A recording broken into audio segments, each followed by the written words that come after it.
Bem, eu trouxe um tema que eu acho que é interessante, todo mundo tem um pouco de curiosidade. Como é que chega o aumento de limite no seu cartão? Eu acho que todo mundo aqui, todo mundo tem um roxinho, ou a maioria, né? Deve ter um roxinho aqui. Eu vou dividir esses pontos aqui, a relação do problema de negócio, porque eu acho importante, além da linguagem, vocês entenderem como aplicar isso e qual que seria o pipeline racional para você utilizar. Não basta apenas você rodar um fit predict ou uma função que você pode achar no Google, você tem que entender qual que é o processo, né? Um processo de construção mental para chegar para resolver um negócio. E parte de modelagem, vou falar algumas funções, algumas técnicas, vou deixar o material compartilhado com vocês para estudos. Sobre política e simulação, porque não é somente rodar um modelo, a gente tem uma etapa de política e simulação de crédito. E, no final, falar um pouco sobre validação, monitoramento e a cultura daqui do banco, tá? Bem, quando a gente fala de limite, a gente não pode olhar só para a ótica da instituição para a questão de margem de ganho. A gente tem que ter um trade-off em relação a ganho e a receita, o risco e o nosso relacionamento, a satisfação com os nossos clientes. Não adianta nada a gente dar um limite pequeno, o cliente não conseguir usar, ou a gente dar um limite grande para uma pessoa que não usa, enfim, ou dar um limite para alguém que vai estourar e vai ser inadimplente, a gente tem que saber controlar isso, né? E o Python está no centro de tudo isso porque é a nossa linguagem core para implementar qualquer modelo de AI por aqui. Então, aqui eu estou falando da relação do trade-off. Mais limites gera mais gasto, potencial do cliente, aumenta a margem de receita, melhora a experiência, contudo, tem o risco da regulação, porque eu tenho que garantir que a instituição se mantenha saudável, um risco baixo, exposição financeira e a questão de inadimplência, né? Ainda mais com o cenário macroeconômico que a gente vive, que é bem estável. Então, aqui seria meio que o passo a passo, um racional de como é que a gente vai discutir aqui, desde os dados brutos até a tomada de decisão do crédito. Primeira coisa, eu vou falar de Feature Engineer, alguns exemplos de como construir a feature, tá bom? Então, vamos supor aqui que você chegou com um problema e falar, olha, para esse problema, gente, de crédito, a gente vai falar de um modelo que é de prever o gasto do cliente. Então, eu vou querer prever o gasto do cliente. Só que, para isso, quais features seriam interessantes para eu conseguir prever quanto o cliente vai gastar até daqui a 6 meses, por exemplo, em média? E, para isso, aí, a partir disso, eu tenho uma estimativa de quanto ele vai gastar para eu saber se, dado o X que eu der, quanto que ele vai gastar mais. Só que, assim, a gente não sabe, certo? É uma relação aqui, é uma modelagem causal. Então, eu preciso gerar um dataset randômico e dar limites randômicos para clientes para eu conseguir balizar essa minha teoria. Então, voltando agora um passo para trás, preciso das features. Aqui é só alguns exemplos, tá, gente? Isso vai balizar de acordo com o conhecimento de cada um, e aí a gente pode aprofundar e ser tão complexo quanto queiramos aqui, tá bom? Então, aqui é só um exemplo de como você pode gerar uma feature, você pode criar uma feature a partir de outras features derivadas, você tem que pensar no escopo do seu problema, do domínio do seu problema. Então, aqui você vai trazer limite atual, estou trazendo aqui limite atual, gasto mensal médio, utilização do limite, que é muito importante. Se ele é um pagador ideal, ele é adimplente. Se ele é um cliente novo, tem uma diferença de consumo de um cliente novo para um cliente mais maduro. E atraso dos últimos 12 meses, né? E a nossa target vai ser o gasto de 6 meses. Aí aqui é um outro exemplo que eu estou dando também, que é transformações para você chegar nas features. E um ponto interessante aqui. Aqui são opções mais simples, né? Médias móveis, você pode usar autoencoders, você pode pegar já features prontas da Feature Store. E um ponto interessante você pode ser mais complexo ainda. Você pode, por exemplo, criar, através de transforms, fazer embeddings para serem features do seu modelo. Então, é uma outra opção também. Mas tudo depende da sua problemática, da complexidade, do ambiente que você tem, quantos dados você tem. Não é simplesmente usar uma técnica hype para resolver um problema que, às vezes, não vai resolver, tá? E vocês vão perceber que eu não vou falar de cloud, não vou falar de GPT, não vou falar de nada disso. Eu quero focar nesses fundamentos para a gente saber, ter o senso crítico para saber utilizar as ferramentas, tá bom? Então, é só para ter essa conexão também. Bem, aí a partir daí você criou as features. Imagina que você tem lá as suas features para o seu modelo, já tem o seu target, o conjunto de features que você quer avaliar. Não necessariamente ela vai fazer parte do seu modelo. Então, aqui, a gente vai fazer uma avaliação de colinearidade, se ela tem uma relação com o target. Então, aqui está falando de algumas estratégias que você pode fazer, de correlação, você pode calcular o SHAP, que eu vou falar na próxima tela, e você pode avaliar a distribuição, se a distribuição de determinada feature tem uma relação com o target, por exemplo, se uma feature de segmento ela tem uma grande relação com o target, faz sentido você colocá-la no seu modelo? Então, são essas abordagens que você tem que levar em consideração. Aqui, para plotar, eu não plotei gráfico aqui nessa tela inicialmente, mas você pode usar Seaborn, Matplot, enfim. Muitas funções já tem no Scikit-learn, tem no NumPy, enfim. Tem outros lugares que você pode... Tem várias fontes de dados que você pode... Várias libs que você pode utilizar. Aqui eu estou dando só um exemplo, por exemplo, aqui da correlação para avaliar a multicolinearidade entre as features e a relação com a target. Então, por exemplo, aqui eu estou falando gasto médio com relação a média de 3 meses, ela é bem autorrelacionada. Então, o que isso significa? Eu posso dropar uma delas, porque ela está sendo redundante. Quando eu vejo, por exemplo, a utilização em relação ao target, 0,61, ela tem é forte o suficiente, você vai ter que fazer essa avaliação.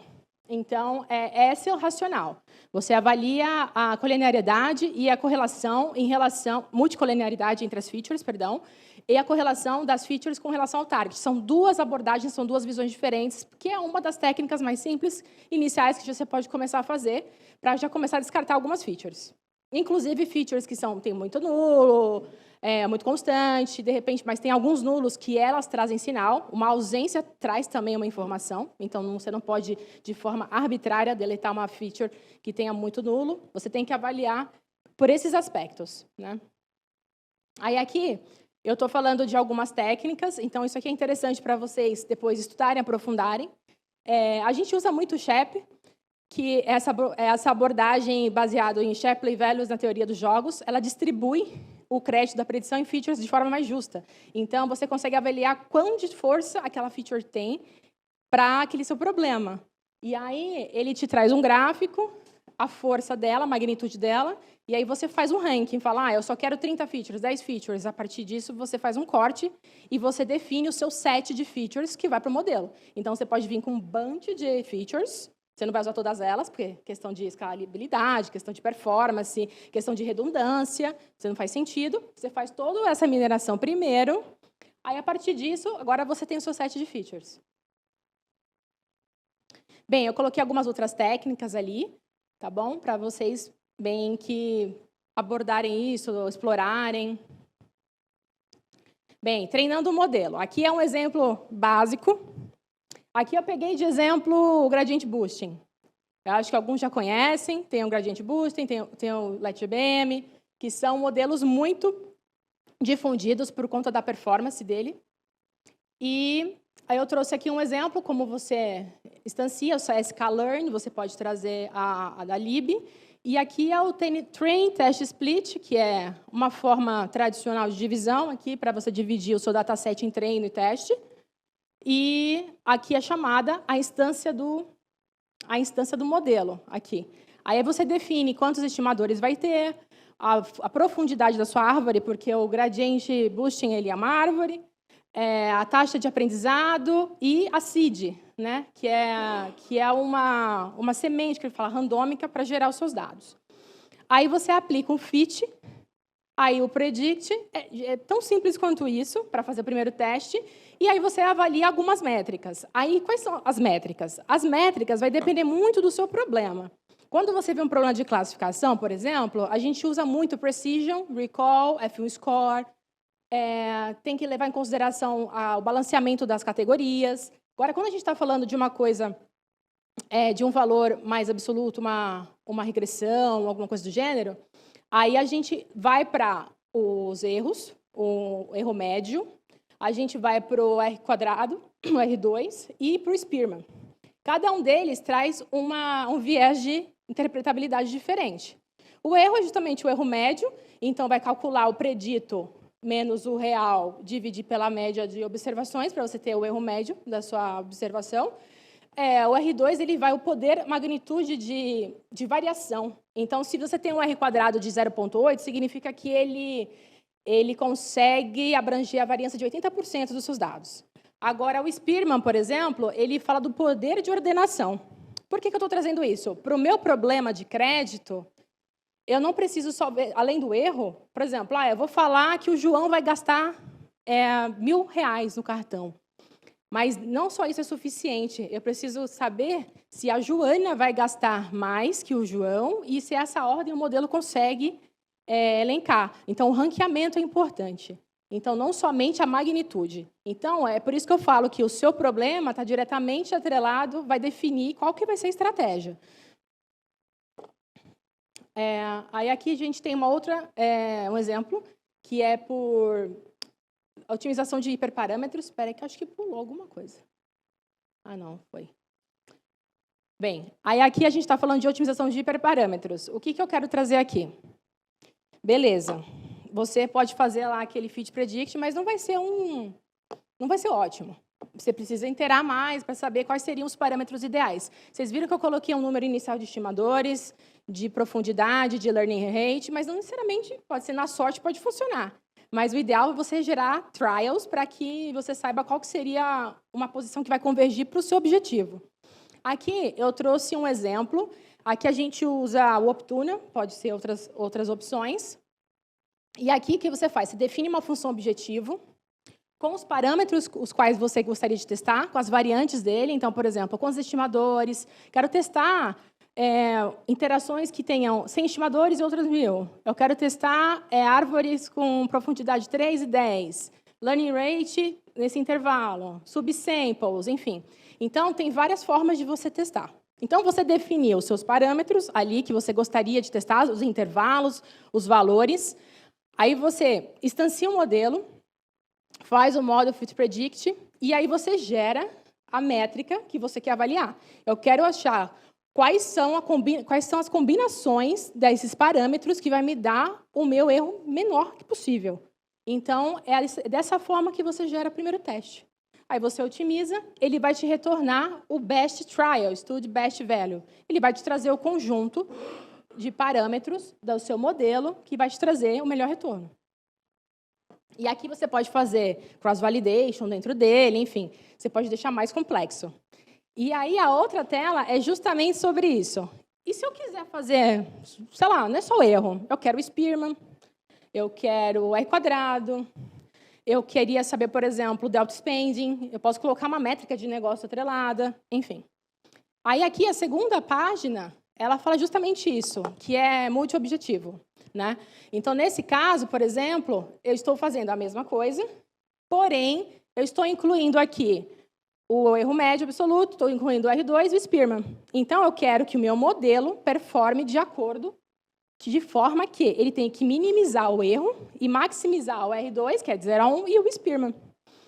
Então, assim, porque se de repente eu posso gerar um modelo, se eu não considero esses dois, eu posso gerar um modelo que tem um erro baixo, mas o R quadrado e o Spearman não vai satisfazer o objetivo do meu negócio. Como eu falei para vocês, a ordenação e magnitude importam. Não só isso, nas próximas páginas vocês vão perceber que não só isso é suficiente para definir qual que é o melhor modelo para a concessão do crédito. Aí eu gero aqui o meu Create Study. Então, para o erro é minimizar. Para o R quadrado e para o Spearman, maximizar. E aí vai acontecer a mesma coisa, eu defino o número de trials. Então, isso aqui, gente, dependendo do algoritmo, dependendo da máquina que você tenha, vai demorar, vai quebrar, vai dar segmentation fault, vai explodir. Então, aí vocês vão ter que ir testando, tá?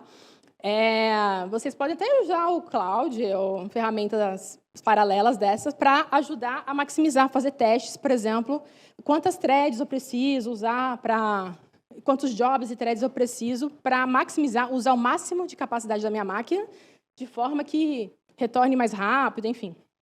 Não sei se vocês costumam usar clusters aqui, máquinas bem parrudas. No nosso dia a dia, a gente não tem como viver sem isso, né? A gente usa aqui. Então, tudo vai depender do seu problema. Muitos dados vai requerer essa análise também. E o tipo de algoritmo que vocês vão usar também vai definir. Porque se a profundidade da árvore é maior, por exemplo, se você usa o Gradient Boost em relação ao LatGBM, ele é mais inteligente no sentido de ele já vê que não é bom ali, aquela folha, ele já sai, ele vai para outra branch, e ele vai fazendo essa otimização. O Gradient Boost Regressor, não. Ele vai, passa todas as folhas, desce, ele é uma árvore simétrica, mas ele vai encher a tua memória. Então, depende do problema que você vai querer resolver. Então, isso é muito importante, essa avaliação, esse entendimento do modelo. Aí, aqui, gente, o que eu trouxe? Justamente isso. Qual modelo eu uso para o meu problema, né? Então, a gente pode usar aqui... A gente pode usar MLP, que são camadas de redes neurais profundas, a gente pode usar CNN, a gente pode usar RNN, pode usar Transformer, pode usar ResNet, tudo vai depender do seu problema. Ali eu coloquei umas recomendações de caso de uso, aqui eu coloquei uns tópicos que são interessantes, porque você pensa no problema, modela o seu problema, aí você fala, poxa, dado tabular, score de crédito, eu posso usar MLP. Ah, você trabalhar com imagem, CNN, você vai trabalhar com séries temporais, RNN, LSTM. Você vai trabalhar com chatbot, Transformer, ResNet também. A gente usa ResNet também aqui para algumas modelagens. Aliás, cada área tem a sua liberdade intelectual de testar todas, tá? A gente não é restrito, então a gente pode testar de tudo aqui. Então, a gente tem modelo fundacional, que a gente usa camadas profundas para fazer previsões qual que é o próximo token, criar grandes embeddings, e esses embeddings alimentarem outros modelos, que algoritmos mais simples, então, na verdade, é um modelo fundacional para fazer um downstream e usar em outros modelos. Então, a gente tem de tudo aqui, do LightGBM até um modelo mais sofisticado. E aí tem o Diffusion, e o finalzinho eu botei aqui, o LLM, só para falar que eu não falei aqui. Porque eu acho que eu tenho essa defesa no sentido de, para você chegar nesse cara, você precisa entender os outros também. Você precisa entender o que está por dentro. Por que ele está fazendo aquilo? Qual a função que ele está usando? Quais são os parâmetros que eu posso otimizar? Por quê? Qual que é a matemática por trás? Qual que é a função de custo que você está usando? Então, assim, você tem que entender. Então, aqui são opções, sugestões que eu deixo aqui para vocês olharem e aprofundarem, tá? Eu trouxe o Gradient Boosting, mas aqui é infinito. Bem, aí aqui eu estou dando um exemplo de scoring com PyTorch aqui. Aqui é uma rede neural que você vai fazer as camadas. Então, aqui é linear, a ReLU, normaliza, dropout. Então, aqui o dropout ele desliga 30% dos seus sinais para ele realmente randomizar os seus dados, evitar overfitting. Opa, põe. Então, está ali escrito, né? O byte normal, ele normaliza, ele estabiliza. E a Huber Loss é uma das formas de cálculo de erro, e aí você usa no backpropagation, para você ir ajustando os parâmetros da sua rede e chegar num ponto de convergência, que é o ponto de convergência que você vai definir. Então, isso vai ser de acordo com como você quer. Você pode ir testando. Aqui coloca do 100 epochs, eu coloquei de exemplo, mas aqui é um core para você falar, quero testar uma rede neural, como funciona? Aí pode testar isso aqui. Então, e aí você entendendo ponto a ponto da matemática, multiplicações de matrizes, então aprendam multiplicações de matrizes. Então, tem tudo relacionado aqui. Então, aquela coisa que você aprendeu, se você fez a área de exatas, álgebra linear, está aqui dentro. Bem, aí aqui eu estou mostrando que eu estou escorando aquele modelo que eu falei de spending. Eu fiz o gradient boosting e fiz o predict, né? Aqui é um exemplo para fazer a mesma coisa, só que com rede neural. Essa é a diferença. Então, eu posso escolher qual que é o algoritmo que eu quero fazer para resolver o mesmo problema. Aqui é o predict do gradient boosting. Então, aqui eu só dei um exemplo. Quando você fez seu cross-validation, fez sua validação, você salvou o seu modelo. Então, tem um conjunto de artefatos, um pickle, por exemplo, aqui, que eu coloquei. Você lê esse pickle e você chama o modelo. e aí você manda fazer a prediction e retornar o valor. Tá? Então, esse aqui é um exemplo simples de como fazer isso e ver os resultados. O cliente, limite atual e limite previsto, que é o Spend Prediction. Agora é o seguinte, já tem um modelo. Então, de todo mundo aqui, eu já gerei uma previsão de quanto vocês vão gastar, 6 meses. Mas, tá, isso daí me dá quanto que eu tenho que dar de limite? Não está dando. Até agora não resolveu o meu problema. Então, o score, o Spend Prediction, é um input do framework da política, que é um modelo de otimização. Aí, aqui é a segunda etapa. O que acontece? Como é bem dito aqui, é um sistema de otimização que maximiza a receita e não é trivial. Então, a gente leva em consideração algumas coisas. Eu trouxe alguns exemplos de variáveis a serem consideradas. Spend Prediction, probabilidade de default. Vocês sabem o termo de default? Default é calote. Tá? Elasticidade é, eu dou tanto, ele gasta quanto? Eu dou 100, ele gasta 10? Eu dou 100, ele gasta 50? Aliás, elasticidade de gasto, custo de capital, porque toda vez que eu dou um crédito para um cliente, tem um custo. E esse custo tem que estar armazenado, tem que estar provisionado, porque senão o banco quebra. Não pode. Então, tem que estar considerado nas variáveis. Entre outras variáveis, que são muitas variáveis. Restrições. A gente chama isso de blocos da política. Se você tem um nome no SPC, bloque. Se você tem um score Serasa positivo, vai estar em uma variável que vai potencializar o seu limite, né? Mas aqui é regulação de Bacen, capital mínimo, exposure, fairness. O que é a fairness aqui? Se eu não estou enviesando a toma de decisão por questões de gênero, questões sociais, enfim.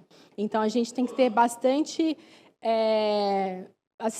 cuidado com isso, bastante responsabilidade nessas tomadas de decisões. Então, isso é levado em consideração também. E aí, qual que é o objetivo de uma instituição financeira? Maximizar a margem. Então, eu preciso achar quem que vai gastar o crédito se eu der. Eu preciso maximizar meus lucros e o meu cliente vai ficar feliz. Mas só que considerando como guarda-reio o meu risco. Né? Então, é isso daqui que o motor de otimização ele vai pensar e vai usar como uma das features o Spend Prediction que a gente acabou de criar. Aí, eu estou dando um exemplo simples de otimização. Então, imagina que isso aqui, claro que é infinitamente complexo, não é o modelo de otimização daqui, mas eu quero trazer a lógica. Então, imagina que eu fiz o gasto previsto, que foi o modelo. Probabilidade de default. Imagina que essa probabilidade de default é um outro modelo que foi implementado, que foi testado, que foi validado e que faz parte do pipeline da política. Elasticidade, mesma coisa. São variáveis que são já definidas em outra camada. Aí, a partir delas, eu estou gerando aqui um range de limites possíveis. Então, e se eu der tanto, se eu der tanto, se eu der tanto? Qual é o meu melhor limite que vai me dar a melhor margem? Aí tem os cálculos, aí tem heurísticas, tem definições prévias de negócio, que pode definir algumas regras, que a minha receita vai ser o gasto previsto, vezes a elasticidade, vezes a taxa de interchange. Taxa de interchange é quanto eu ganho com cada venda, com cada compra sua. Porque uma parte fica para a gente, outra parte fica para a Mastercard. Então, tem que levar isso em consideração. Aí a perda, probabilidade de default, se eu vou dar R$1.000 e ele tem 10% de chance de default, ele faz essa ponderação. E outras features aqui que levam em consideração o custo. Aí a sua margem vai ser a sua receita menos os seus custos. Aí, beleza. Aí você vai ver, se a margem é melhor que a margem melhor, ele vai... E o limite é menor do que o máximo exposure, que a gente não pode dar um limite arbitrário, infinito, para o cliente. Todo mundo tem uma assíntota aqui, um teto. Então, existe uma modelagem dentro do Spend Prediction que gera uma assíntota. Porque não adianta eu dar limite infinito, primeiro porque o salário de ninguém é infinito, né? Já começa por aí. E segundo que vai chegar uma hora que ele não vai gastar. Tem gente que gasta, mas, no geral, a pessoa vai gastar um valor X e não vai sair daquilo. Então, não adianta você ficar dando muito, muito limite. Então, é o uso inteligente do dinheiro, você destinar os slots dos limites para as pessoas corretas e maximizar o ganho. Então, ele te deu o melhor limite. Então, imagina que essa política retornou para cada um o melhor limite, levando em consideração o Spam Prediction e os outros modelos implementados. A partir daqui, a gente tem os cenários de simulação de política. Essa simulação de política é um exemplo para me trazer se eu dei um limite alto para uma pessoa de risco baixo e se eu dei um limite baixo para uma pessoa de risco alto. Eu preciso fazer essa validação para ver se está coerente, se o meu Spend Prediction, com as minhas métricas e a minha otimização, ela está dando resultados factíveis para o meu modelo de negócio. Então, esse é um exemplo. Aí, aqui, uma função simples, estruturas de dados simples, iterações, arrays, cálculo simples, nada demais aqui. Que é isso, a gente trabalha muito com PySpark, Python, e é o dia a dia. Só que aí, para simulações, aí vai ser uma coisa mais robusta, mais complexa, mas aqui é um exemplo só para testar se faria sentido ou não. Beleza, agora é produção. Beleza, então agora a gente conversou, a gente viu que está fazendo sentido o limite, mas lembra que do meu dataset lá de trás, um subset vai ser controle. Eu não vou dar o aumento, porque eu preciso saber o meu uplift. E o outro é o treatment. Então, a gente está falando de modelagem causal. Se vocês têm interesse em modelagem causal, é um tópico bem interessante, bastante utilizado. Eu recomendo estudar, que é muito legal. Eu sou suspeito para falar, mas eu gosto. E aí, da simulação à produção.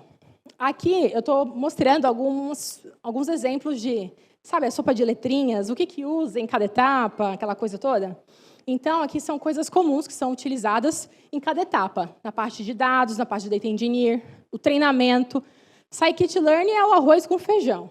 Então, depois você vai usando o Scikit-learn, você vai usar PyTorch, você vai usar outras libres de AI, Deep Learning, enfim, PyTorch está ali.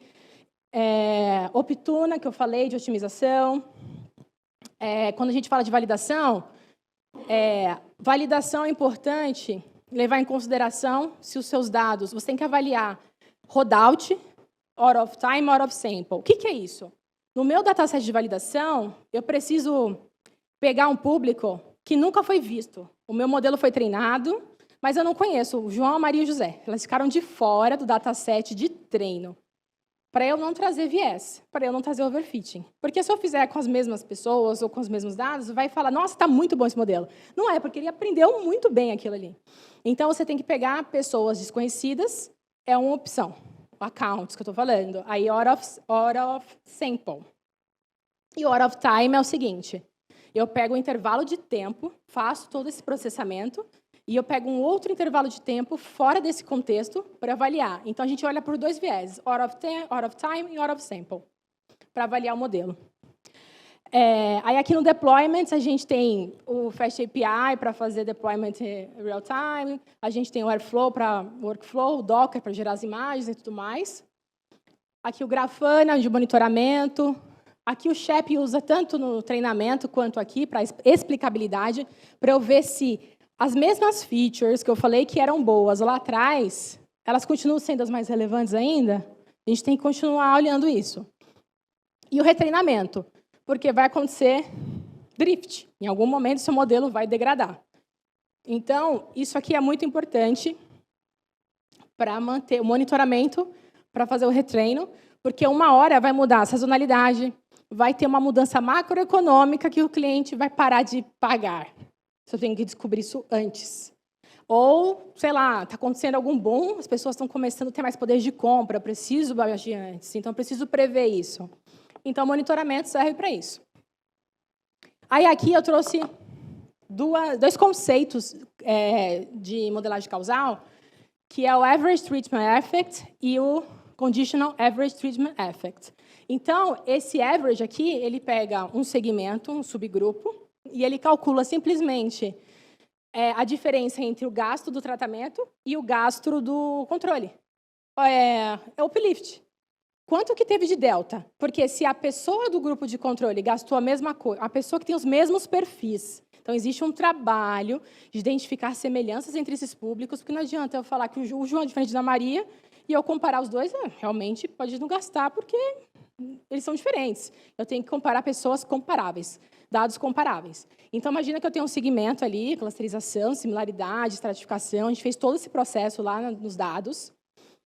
E aí, eu tenho um grupo controle, e eu vou ver quanto ele gastou, e vou ver quanto a pessoa que estava no treatment recebeu o limite e gastou. Se esse delta for positivo, eu estou falando, estou vendo um efeito no geral desse grupo. Mas isso não significa que tem um subset lá que não está performando muito bem. E aí que entra o Conditional Average Treatment Effect. Aí aqui que ele responde essa pergunta aqui. Para este perfil de cliente, quanto mais ele gasta, se eu der mais limite, cada cliente tem o seu próprio uplift. Então, assim, se eu der, ele vai gastar? Ou não vou gastar? Se ele não gastar, o que eu faço? Eu dou para outra pessoa. Então, a gente tem uma curva disso, de uplift, e tem um threshold. Aí, a partir daquele threshold, dali para frente, aquele subset, eu dou aumento. Para os outros, eu não dou. Porque, primeiro, eu tenho que otimizar o meu budget de limite. O banco tem um monte de dinheiro, mas eu não posso dar para todo mundo. Assim. A gente tem que dar para quem é específico. A gente tem que ser bem pragmático para quem vai direcionar. Então, para isso que servem essas avaliações. Essas métricas são importantes em relações causais, delta spend e uplift. E aqui é o core, um coração importante de causalidade. Lembra quando eu falei lá do erro e do R2 e do Spearman?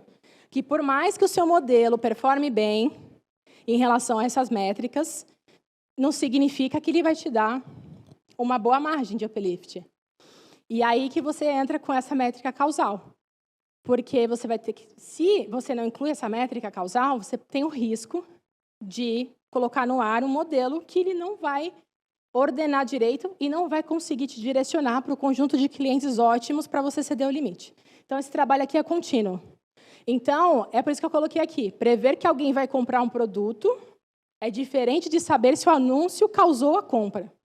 A pessoa já ia comprar de qualquer jeito, organicamente. Então, assim, a gente tem que entender se o gatilho do aumento converte no aumento de gasto. São coisas diferentes. E aqui eu coloquei algumas referências chaves aqui interessantes para estudar essa teoria causal. Inclusive, esse último aqui é de um senior aqui do time. É muito bom, eu recomendo porque a forma de comunicar ela é bem didática. Então, assim, e divertida. Então, torna esse problema causal, que não é trivial, tem várias outras técnicas, é porque o tempo é limitado, que ajudam a gente a chegar no resultado. Então, assim, eu recomendaria, dentre outros, é tudo artigo, tá, gente? Vocês conseguem ver pelos acessos, tudo público. O livro aqui, eu recomendaria, esse último, para mim, é muito bacana. E, assim, é um livrinho de cabeceira lá. Qualquer dúvida, como é que é isso? Eu estou lá consultando. E aqui é só um exemplo de implementação, de tradução do que é isso, né? Mas aqui o que acontece? Aqui são técnicas já conhecidas aí da literatura.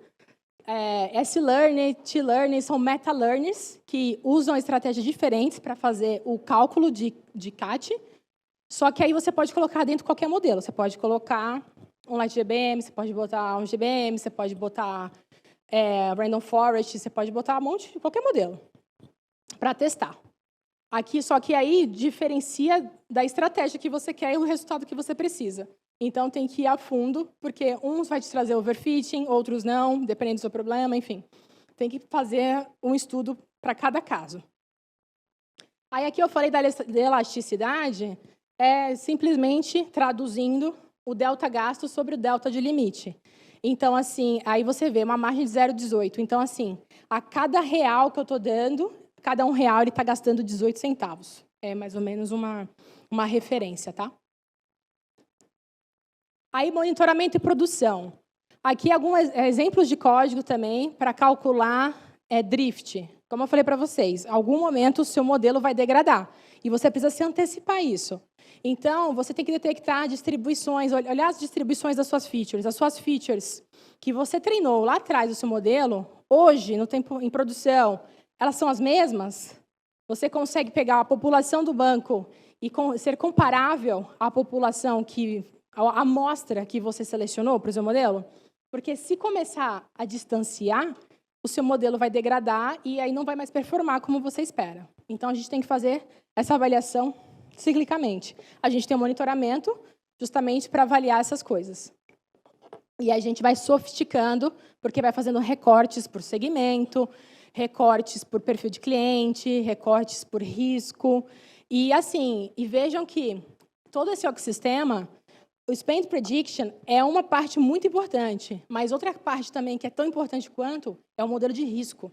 Se o modelo de risco ele é muito conservador, ele vai puxar para baixo, vai dar um limite baixo. Então, a gente tem que estar sempre calibrando e ajustando tanto o limite, o modelo de risco, por exemplo, quanto o modelo de Spend Prediction, para trazer os resultados melhores e a gente conseguir aumentar o limite do pessoal, né? Senão, não aumenta. E aqui é só um exemplo, é tudo ilustrativo, mas é a ideia. Então, imagina que eu tenho lá no meu monitoring um gráfico que ele vai acompanhando o meu erro médio ao longo do tempo. E ele também, aí eu vou definir um threshold, eu faço o desvio padrão, eu crio uns limiares, uns guardrails, que se ele estourar esse threshold, vai ter um alerta, vai mandar para o Slack, vai receber, vou falar, olha que tem algum problema. Pode ser um dataset lá de trás, uma feature que esteja com problema e ferre todo o processo. Então, assim, não é complexo. Default rate, aqui é quando você está acompanhando os resultados do dia a dia. Então, assim, por mês, né, no caso aqui. O spend lift é quanto que eu estou subindo aqui de gasto a mais. O cliente está gastando, quanto o cliente está gastando mais mês a mês. E o vermelhinho é a taxa de default. É um exemplo. Aí, as técnicas aqui embaixo, para você monitorar os dados. Tem o KS Test, tem o PSI, que também é muito usado para estabilidade de população, tem a questão de bias, tem todas essas técnicas que eu deixo disponíveis também para vocês olharem com calma. Porque se eu fosse olhar cada uma delas, eu teria que ter um meetup só para falar de uma, gente. Um meetup só para falar de um algoritmo, um meetup só para falar de técnicas de data engineer. Então, é mais ou menos isso. Aqui tem uns itens que eu falei do notebook à produção. Aqui são termos que eu acho importante vocês conhecerem. O que é o batch pipeline, o que é real-time, o que é um A/B test, o que é um CI/CD. Então, aqui eu estou colocando tudo em relação a processo de deployment, quais são os termos, o que são, para serem úteis para vocês consultarem depois, tá? Aqui é mais um exemplo de performance. Aqui, por exemplo, você não olha só a performance do modelo, você olha a performance em relação à latência, em relação à escalabilidade. Tem gargalo? Eu preciso aumentar meus clusters, eu preciso levar em consideração tudo isso. Então, um Machine Learning Engineer olha muito isso também, um Data Science olha mais outros lados, mas hoje em dia é meio que full stack, assim, a gente vê tudo. Então, se a gente percebe que tem esse problema, a gente já sinaliza para alguém resolver, enfim. Então, aqui, por exemplo, é a maturidade do seu sistema. Se está diminuindo a quantidade de rollback, significa que meu ambiente está mais maduro, eu estou deployando, estou commitando e não está dando tanto erro. Então, legal. E ali é quantos clientes eu estou escorando mês a mês. Se eu tenho 100 milhões de clientes e cada dia eu tenho, em média, 10% desses clientes que são escorados, tem que ter uma constante ali daqueles números. Porque se dropar o que eu estou esperando, eu já tenho que levar em consideração que ou tem uma variável que deu problema, eu tenho que consultar, ou é algum problema do modelo, algum corner case, um caso de borda, e a gente tem que avaliar. E aqui é repetição, peraí. Ah, não, estou voltando, gente, desculpa. E aqui é mais para falar do qual que é a stack. O que eu falaria para o Nubank aqui? Python, óbvio, PySpark. Scala a gente usa muito, né? Databricks a gente usa bastante. Scikit-learn é arroz com feijão, aí a gente vem PyTorch, a gente vem outras coisas. LightGBM é tipo um modelo que, apesar de, em relação aos modelos mais sofisticados de hoje, é mais simples, só que ele resolve muito problema do dia a dia. E, assim, é importante vocês não quererem matar um mosquito com uma bazuca, porque tem a questão de custo, queimar e torrar token à toa, sendo que um modelo mais light resolve o seu problema. Tem que ser inteligente nessa abordagem. Quando o problema requer uma coisa mais indeterminística, uma coisa mais complexa, mais aprofundada, texto, aí talvez você pode ir para um deep learning. E aí a gente tem aqui aspectos do code review, testes, e aqui a questão do time e da cultura, né? A gente é multidisciplinar, então aqui eu estou falando com time de crédito, time de risco, time de fraude. Eu estou sempre interligando isso, porque às vezes eu tenho uma feature lá da área do Joãozinho, que é interessante para mim, que eu posso trazer, e a gente divulgar os trabalhos, né? E esse trabalho, por exemplo, de hoje, aqui que a gente está disseminando conhecimento, a gente tem internamente study groups, a gente tem tech talks internamente, e isso tudo que a gente faz é para escalar em mais de 100 milhões de clientes só Brasil, né, gente? Porque tem México, Colômbia, enfim, e além agora aí, Estados Unidos. Então, e a gente trabalha tanto em modelos, decisões em batch como real time. O batch é aquele que você processa, ele roda, salva. Não é real time. Agora, real time é aquele você entrou no aplicativo, ele já vai olhar para processar e já vai te retornar.